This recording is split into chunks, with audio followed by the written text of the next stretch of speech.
تو اس کی لاگت میں خاطر خواہ کمی ہوگی، پھر اس کی پرائس بھی ظاہر ہے پاکستان کے لیے کم ہے.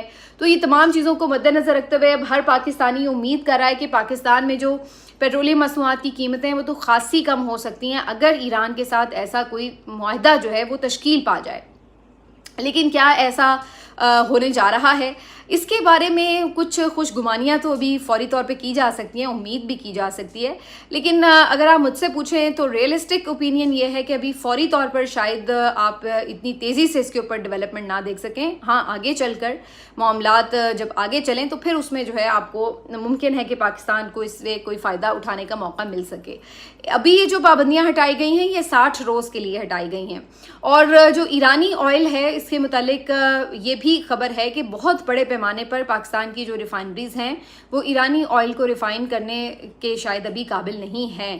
اگرچہ ہو سکتا ہے، ایسا نہیں ہے کہ کیپیبلٹیز نہیں ہیں، ہو سکتا ہے، لیکن اتنے بڑے پیمانے پر شاید ابھی اس کے لیے پاکستان تیار نہ ہو. دوسرا ظاہر ہے کہ ابھی جن ممالک کے ساتھ پہلے سے معاہدے چل رہے ہیں ان کے ساتھ آپ ایک دم معاہدے بریک اپ کر کے تو کچھ نئے معاہدے تو نہیں جوڑ لیتے، تو وہ بھی چیزیں دیکھنی ہیں.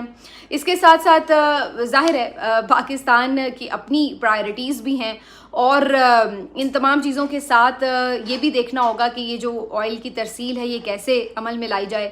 آپ کو یاد ہوگا پاکستان نے ایران کے ساتھ ایک گیس پائپ لائن معاہدہ بھی کیا تھا، اور وہ بھی پھر امریکہ کی پابندیوں کی وجہ سے پاکستان اس پہ پیش رفت نہیں کر سکا تھا. اور اس کے بعد سے اب آپ نے دیکھا ہے کہ بلوچستان کے حالات بھی اس طرح سے ہیں کہ وہاں پر اس معاہدے کی روح سے اگر گیس پائپ لائن ڈالی جاتی ہے تو وہ کتنی محفوظ ہوگی، نہیں ہوگی، اس کے اوپر بھی تحفظات ہوں گے. تو بہت سارے پاکستان کے اپنے اور ایشوز بھی ہیں جس کی وجہ سے فوری طور پر بہت زیادہ فائدہ اٹھانا شاید ابھی اتنی جلدی ممکن نہ ہو، لیکن آگے چل کر یقینی طور پر ان مشکلات اور رکاوٹوں کو دور کیا جا سکتا ہے اگر نیت ہو. تو بہرحال ایرانی صدر آئیں گے، وہ اظہار تشکر بھی کریں گے پاکستان سے، اور اس کے ساتھ ساتھ کچھ اہم یادداشتوں پر دستخط بھی ہو سکتے ہیں. اس موقع کے اوپر اسلام آباد کو ایک دفعہ پھر سے سیکیورٹی کے لیے بہت زیادہ سیل پیک کر دیا گیا ہے، اور مختلف جو بس اڈے وغیرہ ہے وہاں پہ آمد و رفت ختم کر دی جائے گی. ریڈ زون میں تو بالکل داخلہ منع ہو جائے گا، اور باقی جو لوازمات ہیں آپ کو پتہ ہے کہ لاسٹ ٹائم بھی کافی سخت شہریوں کو مشکلات کا سامنا کرنا پڑا تھا. لیکن اینی ویز جی، اب یہ ہے کہ ایران کے صدر پاکستان میں آئیں گے تو ایک الگ ماحول ہے. ظاہر ہے بڑا ڈیکوریٹ بھی کیا گیا ہے اسلام آباد کو، اور کافی وہاں پر پروٹوکول کے ارینجمنٹس وغیرہ ہیں. تو ظاہر ہے بہت لمبا دورہ تو ان کا یہ نہیں ہوگا، لیکن بہرحال یہ ایک تاریخی دورہ ہوگا اور اس کو سب بڑا ویلکم بھی کریں گے. اور ایران ایک فاتح کی حیثیت سے اس وقت اب دوسرے ممالک کے ساتھ اپنی جو تعلقات ہے، جو ان کی مختلف تجارتی معاہدے ہیں، ان کو ظاہر ہے اب دیکھنے کی اور آگے بڑھنے کی پوزیشن میں آ چکا ہے. تو یہ جی اسلام آباد سے اہم خبریں ہیں. اس کے ساتھ ساتھ منگل ہے، اور منگل والے دن آپ کو پتہ ہے عمران خان صاحب سے ملاقات کا دن ہوا کرتا ہے. پچھلے کئی مہینوں سے عمران خان صاحب کی ملاقاتیں بند ہیں، تقریباً 7-8 مہینے ہو چلے ہیں.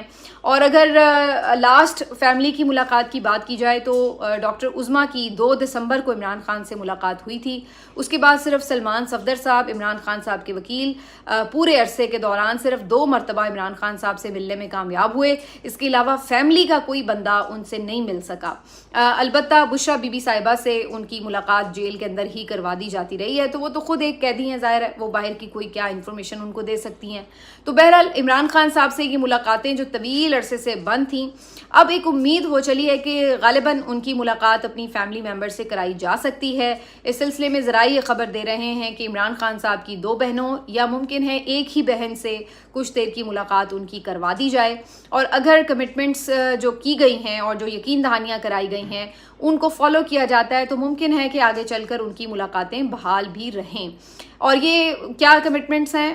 وہی جو ہم آپ کو کئی بار بتا چکے ہیں. مسئلہ وہی ہے کہ عمران خان صاحب کوئی سخت زبان استعمال نہ کریں، اگر وہ کریں بھی تو اس کو باہر رپورٹ نہ کیا جائے، ٹویٹر ہینڈل ان کا استعمال نہ کیا جائے، اور ان کی جو اپڈیٹس ہیں وہ میڈیا کے ساتھ شیئر نہ کی جائیں. اور یہی پابندیاں اگر فالو کی جائیں گی تو آگے ملاقاتوں کا راستہ کھلا رہے گا. تو یہ خبریں جو ہیں وہ آ رہی ہیں.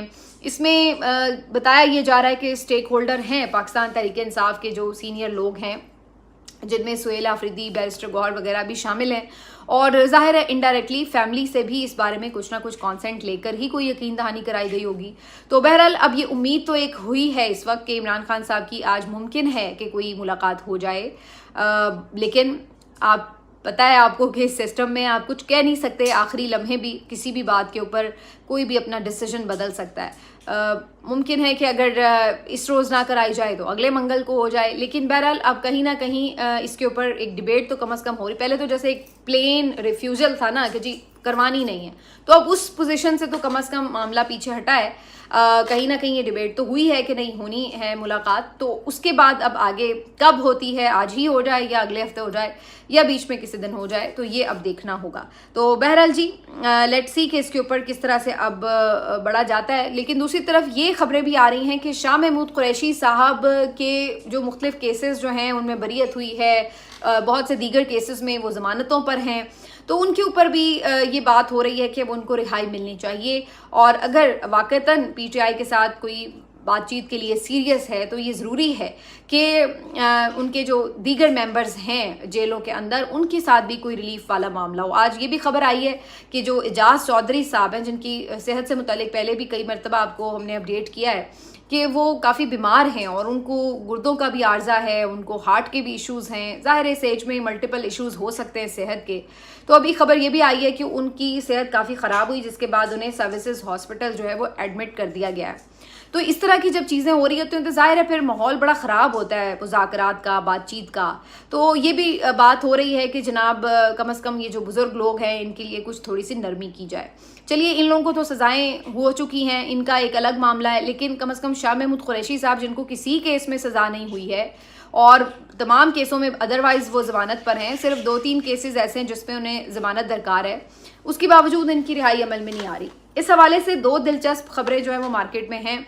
ایک صحافی جو کہ وقاص عوان ہیں, ان کی کافی ظاہر جیل کی رپورٹنگ ہوتی ہے, تو انہوں نے یہ خبر بریک کی ہے کہ ان کا یہ بتانا ہے کہ شاہ محمود قریشی صاحب خود ہی باہر نہیں آنا چاہتے, اور اس کی وجہ یہ ہے کہ وہ سمجھتے ہیں کہ اگر وہ ان حالات میں جب عمران خان صاحب پہ, بشرا بی بی صاحبہ پہ, باقی لوگوں پہ سختیاں ہیں, اگر ان حالات میں وہ باہر آئیں گے تو تاثر یہ جائے گا کہ وہ ڈیل کر کے آئے ہیں. اور خاص طور پر جو پی ٹی آئی کا سوشل میڈیا ہے جو کسی کو بھی نہیں بخشتا, تو ان کا یہ خیال ہے کہ وہ فوری طور پر ان پہ بھی فتوے لگا دے گا کہ جناب یہ تو ڈیل کے نتیجے میں باہر آئے ہیں. اور وہ یہ نہیں چاہتے کہ ایسی کوئی ڈیل کی بازگشت ان کے بارے میں ہو یا ایسا کوئی داغ لگے ان کے اوپر, کیونکہ وہ سمجھتے ہیں کہ انہوں نے اگر 3 سال سے جیل کاٹی ہے اور کیسز کا باقاعدہ عدالتوں میں ایز پر لا سامنا کیا ہے, تو وہی سمجھتے ہیں کہ یہ ان کی قربانی ضائع ہونے کے مترادف بات ہے کہ اگر آخر میں پھر بھی 3 سال جیل کاٹنے کے بعد بھی کسی کے اوپر یہی داغ لگے کہ جناب یہ بندہ ڈیل کر کے باہر آیا ہے, تو وہ خود بھی نہیں چاہتے کہ باقی لوگوں سے پہلے ان کی کوئی ڈیل ہو اور اس طرح کے حالات میں ہو. دوسری طرف یہ خبر بھی ہے کہ نہیں ایسی کوئی بات نہیں ہے, وہ بالکل باہر آنا چاہتے ہیں, لیکن یہ نظام ابھی اس بات کے لیے تیار نہیں ہے کہ ان کو باہر لے کے آئیں. اور اس کی وجہ یہ ہے کہ شاہ محمود قریشی کو بھی کئی مرتبہ اپروچ کر کے یہ آفرز ان کے سامنے بھی رکھی گئیں کہ آپ کچھ چیزوں کے اوپر اگر معاملات کے اوپر بات چیت کر لیتے ہیں, یقین دہانیاں کرا دیتے ہیں, تو آپ کی رہائی کی رکاوٹیں دور ہو سکتی ہیں. لیکن شاہ محمود قریشی نے اس بات کے اوپر اگری نہیں کیا اور انہوں نے کہا کہ وہ جہاں کھڑے تھے وہ وہیں کھڑے ہیں, اور جب انہوں نے اتنا ٹائم گزار لیا تو پھر اب کسی طرح کی کسی کمپرومائز رہائی کا انہیں کیا فائدہ ہو سکتا ہے. تو دوسری طرف یہ خبر ہے کہ نظام خود ابھی نہیں سمجھتا کہ شاہ محمود قریشی کو باہر آنا ہے, اس لیے ان کی رکاوٹیں ابھی ختم مکمل طور پہ نہیں کی جا رہی. بہرحال وجہ دونوں میں سے کوئی بھی ہو, میرے خیال سے میری اپنی ذاتی رائے یہ ہے کہ شاہ محمود قریشی جیسے ایک زیرک اور سمجھدار, تجربہ کار اور معاملہ فہم سیاستدان کی اس وقت پاکستان تحریک انصاف کو اشد ضرورت ہے. میں یہ نہیں کہتی کہ ساری لیڈرشپ ان کی غدار ہے, میں یہ بھی نہیں کہتی کہ جناب لائرز نے پارٹی تباہ کر دی یا یہ ہو گیا وہ ہو گیا. ان میں سے بہت سے لائرز جو ہیں انہوں نے اپنے کریئر کو مطلب مشکل میں ڈال کر اور پھر پارٹی جوائن کی, جو ان کا کام بھی نہیں تھا, اور بیچارے جتنی ان کی ایبلٹیز تھیں ایز ایک ایکٹیوسٹ کے یا اس طرح, تو وہ کوشش بھی. ظاہر ہے ایک لائر کا کریئر سارا دوسرا ہے اور وہ ایک دم سیاستدان میں بدل نہیں سکتا کہ وہ ایک دم بہت اچھے سیاسی فیصلے کرنا شروع ہو جائے. تو میرا خیال ہے کہ وہ ایک ٹائم بینگ ارینجمنٹ تھا عمران خان صاحب کی طرف سے, کیونکہ انہیں نظر آ رہا تھا کہ سیاستدان جس طرح سے پریشر میں ہیں اور وہ یا تو جیلوں میں بیچاروں کو بند کیا جا رہا تھا یا پارٹی چھڑوائی جا رہی تھی، تو ان حالات میں انہوں نے ایک میک شفٹ ارینجمنٹ کیا تھا.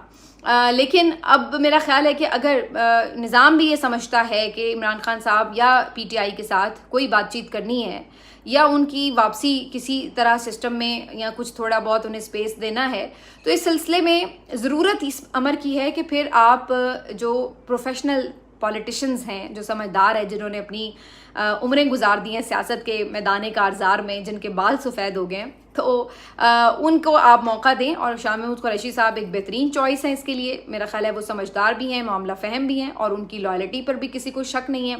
ان کو نہ صرف رہا ہونا چاہیے بلکہ ان کی عمران خان سے ملاقات کروانے کا بندوبست بھی ہونا چاہیے. ان کو اجازت ملنی چاہیے کہ وہ عمران خان سے ملاقات کر سکیں، کچھ ان کو کنونس کریں، کچھ ان کی سنیں، ان کا آئیڈیا لیں، اور کچھ اپنا کردار جو ہے وہ پاکستان کی سیاست میں ادا کر سکیں، تاکہ ایک جو مسلسل سیاسی بحران چل رہا ہے اس سے نکلنے میں کوئی کامیابی حاصل ہو سکے. تو میری تو اپنی ذاتی رائے یہ ہے، باقی دیکھتے ہیں کہ آگے اس بارے میں کیا حتمی فیصلہ ہوتا ہے. سیاست میں اسپیس کی بات ہو رہی ہے، تو اسپیس کیا ہے؟ آج کل تو سیاست لگتا ہے کہ ہو ہی نہیں رہی، بس ایک آپس میں بندر بانٹ ہے. گلگت کے الیکشنز کو دیکھ لیجئے، وہاں پہ جو بھی رزلٹ آیا سب نے اس پہ شور مچایا کہ رزلٹ ٹھیک نہیں آیا، یہ ہو گیا وہ ہو گیا، اور پھر الٹیمیٹلی ہم نے کیا دیکھا کہ وہی سیاسی جماعتیں جو ایک دوسرے کے اوپر الزامات بھی لگاتی تھیں، انہوں نے ہی مل بیٹھ کے طے کر لیا کہ جناب اچھے بچوں کی طرح حکومت سازی کر لی جائے.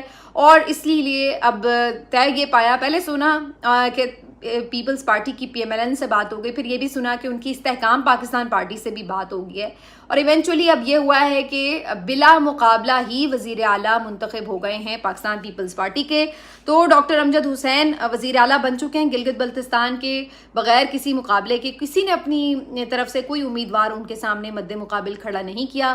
اسی طرح as per plan opposition leader جو ہیں وہ پی ایم ایل این کے بنا دیے گئے ہیں، وہ بھی بلا مقابلہ بن گئے، ان کو بھی کوئی پرابلم نہیں ہوئی. گورنر جو ہیں وہ نون کے بن جائیں گے، ڈپٹی اسپیکر نون کے بن جائیں گے، اور وزارتوں میں ممکن ہے کہ شیئر جو ہے وہ اپنے عبدالعلیم خان صاحب کی جو پارٹی ہے استحکام پارٹی، اس کے کچھ لوگوں کو بھی وزارتوں میں شامل کر لیا جائے. تو اس طرح وہ 2-3 بڑی پارٹیز جو کہ الیکشن کے نتیجے میں کچھ سیٹیں حاصل کرنے میں کامیاب ہوئی ہیں، اب وہ کیسے بھی انہوں نے کی، ان میں سب کو ہی کچھ نہ کچھ مل گیا.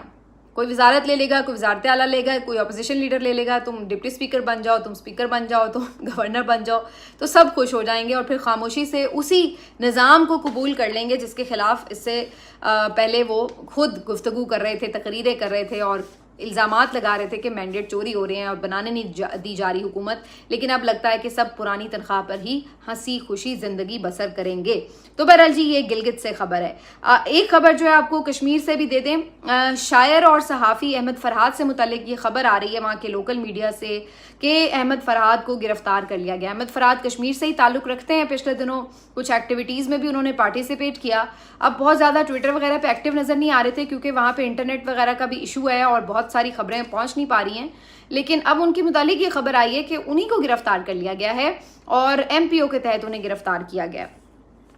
میرے لیے کوئی حیران کن خبر نہیں ہے. اس سے پہلے آپ دیکھ رہے ہیں کہ یہ سارا معاملہ شروع ہی ابھی ہوا تھا تو سہراب برکت کو بھی گرفتار کر لیا گیا تھا. تو جو لوگ بھی کشمیر کے معاملے پر رپورٹ کرتے ہیں اور خاص طور پہ کشمیر سے تعلق بھی ہے، ان کے حوالے سے پھر مشکلات اس طرح کی انہیں دیکھنی پڑ رہی ہوتی ہیں. لیکن کشمیر سے خبر یہ آ رہی ہے کہ اب ایکشن کمیٹی کو، جیسے میں نے کہا تھا لاسٹ ٹائم بھی، ان کو باقاعدہ یوز آف فورس کر کے اگر منتشر نہیں کیا جا رہا تو پلان بھی یہ تھا کہ انہیں تھکایا جائے. اور جو بندش ہوئی ہے اس کی وجہ سے جو شہری ہیں وہ بہت زیادہ وہاں پہ پریشانی کا شکار ہیں.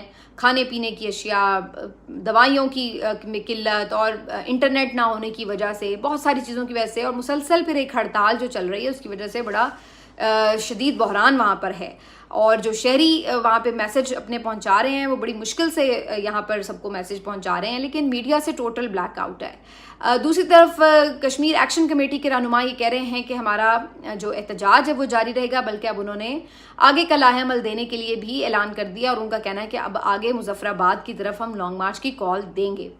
تو ابھی آپ کہہ سکتے ہیں کہ یہ مسئلہ کسی طرف لگا نہیں ہے، کسی طرف سچویشن ابھی تک فائنل نہیں ہوئی، لیکن بظاہر یہ نظر آ رہا ہے کہ کم از کم جو ایک دم پہلے یہ خبریں تھیں کہ بالکل یوز آف فورس کر کے ڈسپرس کرنے کی کوشش کی جائے گی، اس سے بہت زیادہ سب کے تحفظات تھے کہ خدا نہ خواستہ پھر بہت زیادہ جانی نقصان ہو سکتا ہے دونوں طرف سے. ظاہر ہے اس طرح کے خون خرابہ ہونا کوئی بھی اس چیز کو کیسے سپورٹ کر سکتا ہے. تو بات چیت تو نہیں اس طرح سے کی گئی کوئی انگیجمنٹ, لیکن دوسری حکمت عملی کے تحت یہ ضرور کیا گیا کہ ان کو تھکایا جا رہا ہے کہ وہ الٹیمیٹلی خود ہی دھرنا کال آف کر دیں.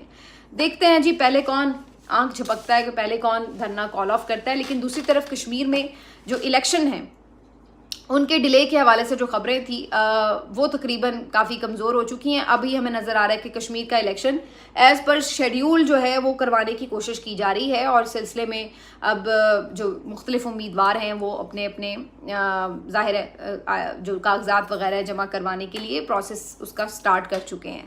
تو یہ جی اہم اپڈیٹس تھی. ملتے ہیں آپ سے اگلے ویلاگ میں. اپنا خیال رکھیے. اللہ حافظ.